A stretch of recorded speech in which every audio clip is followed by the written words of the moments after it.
മുഖ്യമന്ത്രിക്ക് മുഖത്തടിച്ചതുപോലെയുള്ള ഒരു മറുപടി ഒരുപക്ഷെ ഇതാദ്യമായിട്ടാണ് വി ഡി സതീശൻ ഇങ്ങനെ നൽകുന്നത് എന്ന് തന്നെ പറയാം. കഴിഞ്ഞ ദിവസം ഇ.ഡി. നോട്ടീസുമായി ബന്ധപ്പെട്ട് തന്റെ മക്കൾ തനിക്കൊരു പേരുദോഷവും ഉണ്ടാക്കിയിട്ടില്ല എന്നും അവർ എനിക്ക് അഭിമാനവുമാണ് എന്നൊക്കെ വളരെ വൈകാരികമായി പ്രതികരിച്ച മുഖ്യനോട് അത്തരം നെഞ്ചത്തടിക്കൽ പ്രയോഗമൊക്കെ കയ്യിൽ വെച്ചാൽ മതി എന്നാണ് വി ഡി സതീശൻ പറയുന്നത്. ലാവ്ലിൻ കേസ്, ലൈഫ് മിഷൻ തട്ടിപ്പ്, ചെമ്പിൽ സ്വർണം കടത്തിയത്, അവസാനം ഇതാ ഇപ്പോൾ അയ്യന്റെ സ്വർണം അടിച്ചെടുക്കൽ അടക്കം പിണറായി എന്നത് തട്ടിപ്പ് വീരൻ എന്ന തരത്തിലേക്ക് കാര്യങ്ങൾ പോകുന്ന രൂപത്തിലാണ് ഓരോ വാർത്തകളും തെളിവുകളും പുറത്തു വരുന്നത്. ഇവിടെ മുഖ്യമന്ത്രിയുടെ പ്രിൻസിപ്പൽ സെക്രട്ടറി ശിവശങ്കർ ജയിൽ വരെ പോയി. അതിനു പിന്നാലെ ഇപ്പോൾ ക്ലിഫ് ഹൗസിലേക്ക് മകനെ തേടി ഇ.ഡി. വന്നു. മകൾ മാസപ്പടിയുടെ വാങ്ങിക്കൂട്ടലിൽ കർണാടകയിൽ പോയി അപ്പീൽ കൊടുക്കുന്നു. ഇങ്ങനെ സ്വന്തം മടിയിൽ കനമൊന്നും ഇല്ല എന്നും സ്വന്തം കൈകൾ ഇതാ ശുദ്ധമാണ് എന്നൊക്കെ പറയുമ്പോഴും തന്നെ ചുറ്റിപ്പറ്റി നിൽക്കുന്നവരിലൊക്കെ അഴിമതിയുടെ കള്ളക്കടത്തിന്റെയും കറകളാണ് പുരണ്ടിരിക്കുന്നത്.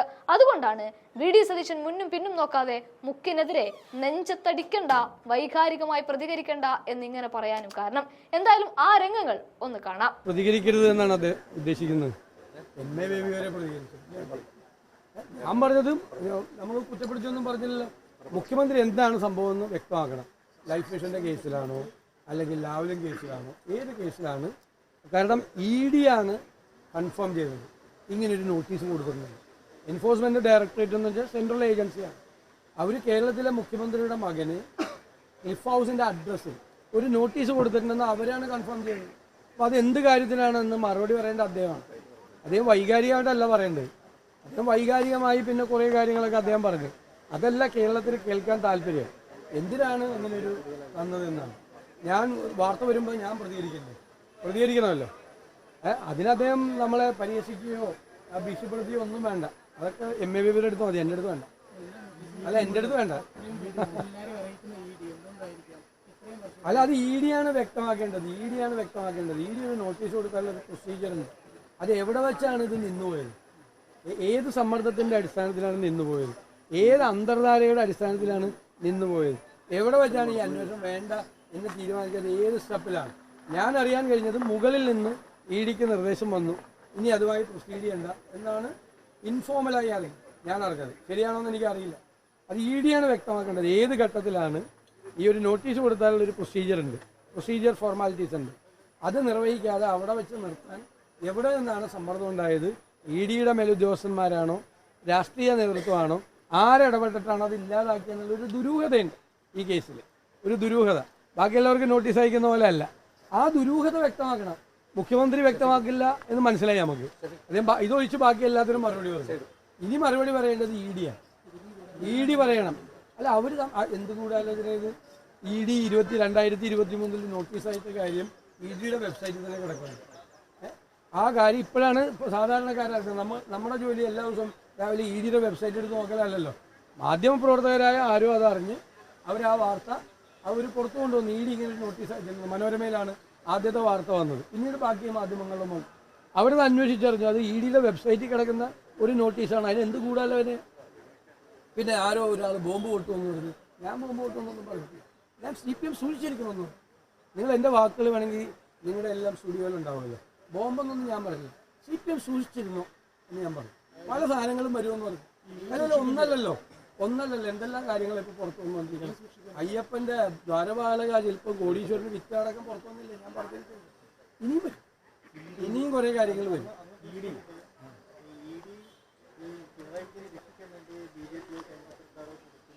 ഉറപ്പായിട്ടും ഞങ്ങൾക്ക് അങ്ങനെ ഒരു ആരോപണം ഉണ്ട്. ആദ്യം മുതലേ ഉണ്ട്. SNC ലാവ്ലിൻ കേസ് സുപ്രീം കോടതിയിലായിട്ട് എത്ര വർഷമായി? CBI വക്കീൽ പനി വരും കേസെടുക്കണ ദിവസം. CBI ഹാജരാവില്ല, അന്ന് പനിയായിരിക്കും അദ്ദേഹത്തിന്. 35 പ്രാവശ്യമായിട്ടാണ് മാറ്റി വെച്ചത്. വേറെ വല്ല പാവപ്പെട്ടവനാണെങ്കിൽ 35 പ്രാവശ്യമാണ് മാറ്റി വെച്ചത്. CBI കൊടുത്തിരിക്കുന്ന അപ്പീലാണ്. CBIക്ക് ഒരു ഇൻട്രസ്റ്റും ഇല്ല സുപ്രീം കോടതി. അപ്പോൾ ഞങ്ങൾ പറയണ്ടേ? ഞങ്ങളുടെ പ്രതിപക്ഷത്തിൻ്റെ ജോലി ഞങ്ങളത് പറയണ്ടേ? അത് പറഞ്ഞു. പിന്നെ സ്വർണം കേസ്, മുഖ്യമന്ത്രിയുടെ പ്രിൻസിപ്പൽ സെക്രട്ടറി എത്ര ദിവസം ജയിലിൽ പോയി? ലൈഫ് മിഷൻ കോഴ കേസിൽ ജയിലിൽ പോയി, സ്വർണ്ണ കേസിൽ ജയിലിൽ പോയി, അല്ലേ? അപ്പോൾ അവിടെ ഒന്നും ബാക്കിയുള്ള എല്ലാ സ്ഥലത്തും, കർണാടകയിലാണെങ്കിലും തെലങ്കാനയിലാണെങ്കിലും ബാക്കി BJP ഇതര സംസ്ഥാനങ്ങൾ ഭരിക്കുന്ന എല്ലായിടത്തും അവിടുത്തെ ഭരണാധികാരികളുടെ നേരെ, രാഷ്ട്രീയ നേതാക്കളുടെ നേരെ ഇ.ഡി രാഷ്ട്രീയ ആയിലോട്ട് ചെയ്യാൻ ഇവിടെ ഒന്നുമില്ല. ഇവിടെ കേസുണ്ടായിട്ടും അതെല്ലാം മൂടി തീർക്കുകയാണ്. മാത്രമല്ല ഈ 23-ലെ നോട്ടീസിന് ശേഷമാണ് ഞങ്ങൾ ആരോപണം ഉന്നയിച്ചത്. ഞാനാണ് ഉന്നയിച്ചത് ആരോപണം. RSS നേതാവായ ഹൊസബലയെ MR അജിത് കുമാർ കണ്ടു. മുഖ്യമന്ത്രിയുടെ ദൂതനായിട്ടാണ് കണ്ടത്. എന്താണ് ആരോപണം ഉന്നയിച്ചത്? ദൂതനെ ആദ്യം നിഷേധിച്ചു. രണ്ടാമതോട് ശരി, കണ്ടാൽ എന്താ കുഴപ്പമൊന്നും ചോദിച്ചു. അല്ലേ? ശരിയാണോ? പിന്നെ തൃശ്ശൂർ പൂരം കലക്കിയെന്ന് പറഞ്ഞു. കലക്കിയതാണല്ലോ. BJP സ്ഥാനാർത്ഥിയെ തൃശ്ശൂരിൽ ജയിപ്പിക്കാൻ നോക്കി എന്ന് പറഞ്ഞു. അതും വ്യക്തമായല്ലോ. ഞങ്ങൾ മാത്രമാണ് പറഞ്ഞത്.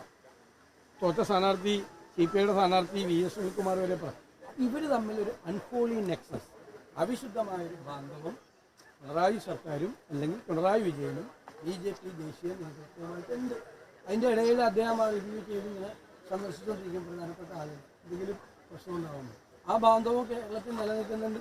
അത് ഞങ്ങൾ ഉത്തരവാദിത്വത്തോടുകൂടി ഉന്നയിച്ച രാഷ്ട്രീയ ആരോപണം. പിന്നീട് നടന്ന സംഭവങ്ങളെല്ലാം ഞങ്ങൾ ഉന്നയിച്ച ആരോപണത്തിന് അടിവരയിട്ടുകൊണ്ടാണ് വന്നുകൊണ്ടിരിക്കുന്നത്. അതാണ് ഞാൻ പറഞ്ഞത്. ഇലക്ഷന് തൊട്ട് മുമ്പാണ്, 24-ലെ പാർലമെന്റ് ഇലക്ഷന് തൊട്ട് മുമ്പ്, ഒരു വർഷം മുമ്പാണ് ഇതേ സംഭവം. അല്ലേ? കറക്റ്റാണ്.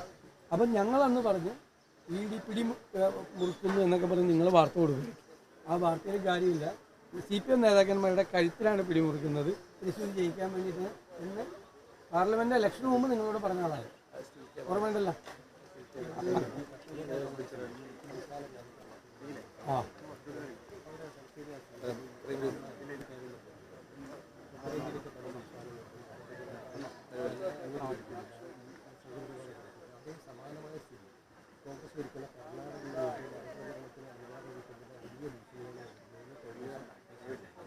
അത് ഗവൺമെന്റ് ഒരു തരത്തിൽ ഇടപെടുന്നില്ല.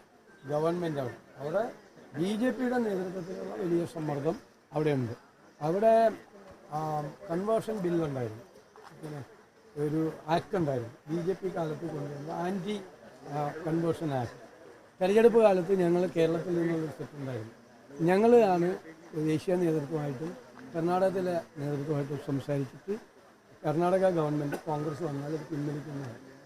അത് നമ്മൾ അധികാരത്തിൽ വന്ന് 3-ാമത്തെ ആഴ്ച, അതാണ് ഏറ്റവും കൂടുതൽ ക്രൈസ്തവരെ ദ്രോഹിച്ചിരുന്ന നിയമം. അധികാരത്തിൽ വന്ന് 3-ാമത്തെ ആഴ്ച മുഖ്യമന്ത്രി അത് പ്രഖ്യാപിച്ചിരിക്കുന്നുണ്ട്. അതിപ്പോൾ അത് പ്രാബല്യത്തിലില്ല. അവിടെ പക്ഷേ BJPയുടെ നേതൃത്വത്തിൽ ഇതിനെതിരായിട്ടുള്ള അതിശക്തമായ പ്രചരണമാണ്. ഗവൺമെൻറ്റിൻ്റെ ഭാഗത്തു നിന്ന് പൂർണ്ണമായ പ്രൊട്ടക്ഷൻ അവർക്കുണ്ട്. അവരവിടെ കർണാടകത്തിലെ കോൺഗ്രസ് നേതൃത്വം RSSനെ നിരോധിക്കണം എന്ന് ആവശ്യപ്പെട്ടിരിക്കുന്ന നേതൃത്വമാണ്. അല്ല, അവർ പരമാവധി അവർ പ്രൊട്ടക്ട് ചെയ്യുന്നുണ്ട്. ഇവരവിടെ പ്രശ്നങ്ങൾ ഉണ്ടാക്കുന്നുണ്ട്. അവിടെ എല്ലാം ഗവൺമെൻറ് പ്രൊട്ടക്ട് ചെയ്യുന്നു. ഗവൺമെൻറ് ദേശീയ തലത്തിൽ അതല്ലല്ലോ.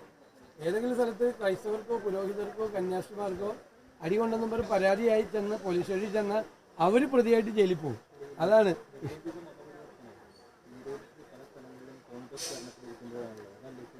അല്ലല്ല, ഒരിക്കലല്ല.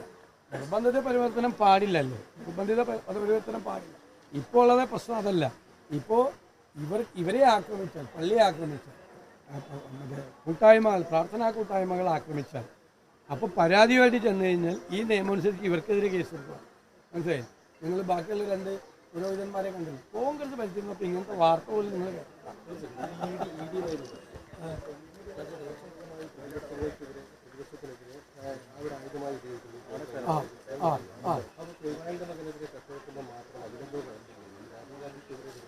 അത് ഞങ്ങൾ കിഴമ്പെന്നല്ല, ഞങ്ങൾ ഒന്നും പറഞ്ഞില്ല. അതാണ്, അത് നല്ല ചോദ്യമാണ്. ഞങ്ങൾ മെറിറ്റിലേക്ക് ഒന്നും പോയില്ല. എന്താണ് ഇങ്ങനെ കേൾക്കും, എന്താണ് ഇങ്ങനെ EDയിലും വിശ്വസനിലും ഞങ്ങൾ പറഞ്ഞില്ല. എന്താണ് ഇങ്ങനെ 2023 ഒരു കത്തയച്ചപ്പോൾ എന്താണ് മുഖ്യമന്ത്രിയുടെ അഭിപ്രായം? ഞാൻ അതാ പറഞ്ഞത്. വേറെ അദ്ദേഹത്തിൻ്റെ മകനെ പറ്റി ഞാൻ നല്ലൊരു മോശമാണ്. ഞാൻ ഇപ്പോഴും പറഞ്ഞില്ല. ഇപ്പോഴും ഞാൻ, കാരണം എനിക്ക് അറിയില്ല മകനെ പറ്റി മോശമായിട്ട്, ആരെ പറ്റി മോശം, അദ്ദേഹത്തെ പറ്റി മോശമായിട്ട്. പക്ഷെ അദ്ദേഹം മുഖ്യമന്ത്രിയാണ് കേരളത്തിൽ. മുഖ്യമന്ത്രിയുടെ മകന് ക്ലിഫ് ഹൗസിൻ്റെ അഡ്രസ്സിൽ EDയിൽ നിന്നൊരു നോട്ടീസ് ഉണ്ടായി.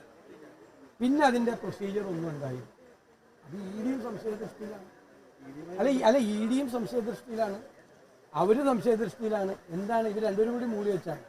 അതാണ് ചോദിച്ചത്. അതാണ് ചോദിച്ചത്. അല്ല, ഞങ്ങൾ പറഞ്ഞല്ലോ, ED വിവിധ സംസ്ഥാനങ്ങളിലെ BJP ഇതര പ്രതിപക്ഷ രാഷ്ട്രീയ സംഘങ്ങളെ വേട്ടയാടുന്നുണ്ട് എന്നുള്ള കാര്യത്തിൽ സംശയമില്ല. അപ്പോൾ ഈ കേസിൽ ഇവിടെ മാത്രം അങ്ങനത്തെ പ്രശ്നമില്ല. ഇവിടെ അങ്ങനത്തെ പ്രശ്നമൊന്നുമില്ല. നോട്ടീസ് പോലും അയക്കാറില്ല. അല്ലെന്ന് ഇവിടുത്തെ അങ്ങനെ ഒരു പ്രശ്നം ഉണ്ടായിട്ടില്ലല്ലോ. ഇവിടെ എന്ത് പ്രശ്നം ഉണ്ടായത്? ഇവിടെ ഒന്ന് പറയട്ടെ. ED ഒന്ന് പറയട്ടെ. എന്തിനാണ് നോട്ടീസ് അയച്ചത്? ഭീഷണിപ്പെടുത്തി നോട്ടീസ് അയച്ചിട്ട് ഇലക്ഷൻ്റെ കാര്യം റെഡിയാക്കി എടുക്കാൻ വേണ്ടിയിട്ട് ചെയ്യുകയാണെന്ന് ഞങ്ങളൊന്ന് അറിഞ്ഞാൽ മതി. അത്രയേ ഉള്ളൂ.